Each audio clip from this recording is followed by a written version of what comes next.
Heavy fighting erupts in Sarajevo. Even hospitals aren't safe. And President Clinton's policy is under fire too. Reports from Alan Pizzi and David Martin.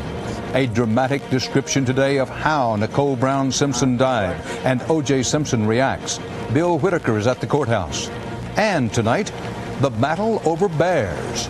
Shoot 'em with a camera or a gun? John Blackstone reports for Eye on America. This is the CBS Evening News with Dan Rather. Good evening. Peacekeepers and civilians ran for their lives today from intense new fighting in Bosnia. It came as a U.S. diplomat left Serbia empty-handed. The latest peace plan for Bosnia rejected by the Serbs. Alan Pizzi is covering the fierce fighting in Sarajevo. Shells slammed into Bosnian army trenches. White phosphorus rounds set gardens alight. Today's battle was a fight over a road, a key supply line of the rebel Bosnian Serbs, a road the government forces want to close. It's the Bosnian Serbs trying to take out by fire those forward entrenchments from which the Bosnians can actually fire onto the road. The whole shooting match is a mockery of UN agreements and resolutions. Some of the weapons were taken by force earlier from UN collection sites. Some might even be UN weapons stolen last week. Mortars, tank, artillery possibly. That all violates the heavy weapons exclusion zone. Watch this violation. A flash from a Bosnian Serb tank. For 7 seconds, a shell slices the air over Sarajevo, then slams into the trenches. But it wasn't just army to army. Shells also hit in the city, claiming victims that were not military.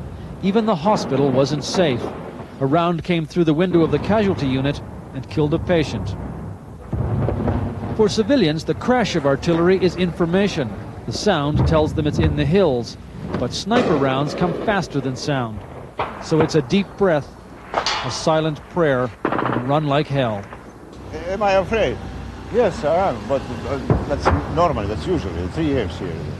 That's usually, I must come to home. The fighting couldn't have come at a worse time for the United Nations. It erupted just as it looked like they might have a chance of making a deal with the Bosnian Serbs to bring in much-needed humanitarian aid. All the UN does now is count the explosions.